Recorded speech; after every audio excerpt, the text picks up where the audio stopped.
Ciao ciao, buongiorno a tutti. All'improvviso sono timidissima. Siete pronti? Io no. Però vi ringrazio tanto per la vostra attenzione oggi. What if I just did the rest of the presentation in Italian? Hello everyone. I am truly honored to be here, so thank you for having me. My name is Rumi Handon, and I am a senior at Mount Holyoke College. I am double majoring in anthropology and Italian studies, and minoring in English. And today I will be sharing my experience of studying Italian for 4 years and what I've been able to do with it. So in my first year of college, I decided on a whim to take Italian 103 course. After previously studying Spanish for 5 years, I was a little tired, and I wanted to pursue something new and took the advanced elementary course. If nothing else, it would meet the language requirement. I never could have imagined where it would lead me. I was so taken with the professors, the department, and the language that I've been studying Italian ever since. It was hard to say no to la pizza, la pasta, il formaggio. Soon enough, I was consuming works of Petrarca and Dante, and it was all so exciting. By the time junior year began, Mount Holyoke's Italian department had sufficiently prepared me for a full immersion program, and I felt I had enough in my linguistic toolbox. I spent the spring of my junior year in Italy studying at the University of Bologna through the Bologna Consortial Studies program, which is offered by Indiana University. And I realized that everything I had learned thus far was both integral to my immersion there as a student and also not initially substantial enough to navigate the daily life of an Italian student. There were so many things that I had to relearn, like how to use a keyboard and how to use the washing machine or how to buy groceries in another country. It sounds easy, but it turns out you cannot touch the produce with your bare hands like you can in the States. You have to wear gloves, and you need to weigh everything to get a price sticker before going to the checkout. In the beginning, I got lost a lot. Stopping people on the street to ask them where I was going, or whether I was going in the right direction, became a very common occurrence for me. But by the end of the semester, I had made friends with my classmates and made Bologna my home. I consider my roommate in Bologna, Valia, one of my closest friends, and I am continually grateful for her interlocution and for her warmth. Studying another language has granted me access to new perspectives, new literature, and to new people that I would not have otherwise had access to. Studying abroad greatly improved my pronunciation, my grammar, my vocabulary, and my accent. It has also increased my global awareness and cultural sensitivity, and my book collection.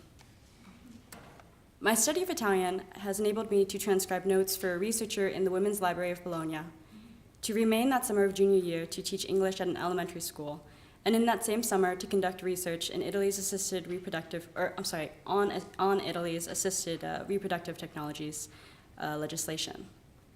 That research is now the basis of my thesis, which combines anthropology and Italian studies to look at the different discourses that get activated and gain traction in the Italian Constitutional Court and the European Court of Human Rights.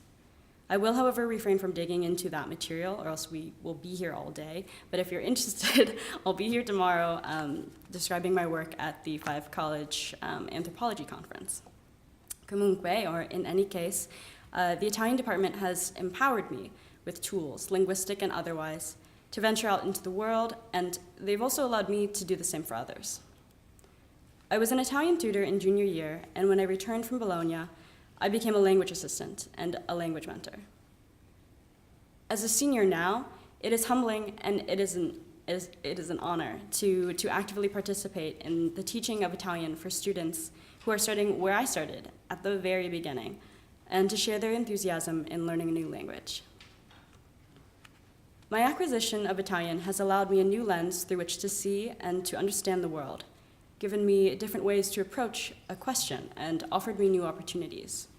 Beyond sounding mellifluous and incredibly romantic, Italian has expanded my worldviews, my appreciation for other cultures. This goes beyond appreciation for their food and tradition to liberalizing my own understanding of the interrelation of language and human nature. Seeing the world and issues like citizenship, nationhood, and legal policies in Italy demonstrates that the perspectives I have are not universal. Italians conceptualize race differently. Italians conceptualize poverty differently. when we talk about family, we are not necessarily talking about the same thing, even though the terminology may be identical.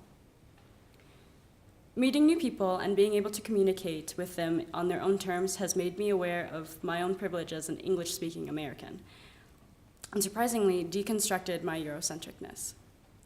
Through Italian, I have learned so much about Chinese, Albanese, African, and Middle Eastern communities that navigate post-colonial Europe.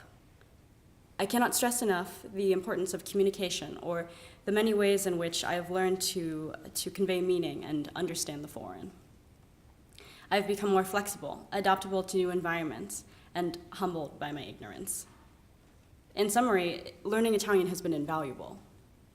I will continue with both Italian and anthropology in some form after I graduate from Mount Holyoke. I intend to work for a year and then go on to pursue a master's degree in either medical anthropology or immigration and refugee studies, as I feel they grow increasingly relevant today. Finally, I must thank the Mount Holyoke Italian Department, specifically Ombretta Frau, Morena Svaldi, and Martino Lovato for supporting my education along the way.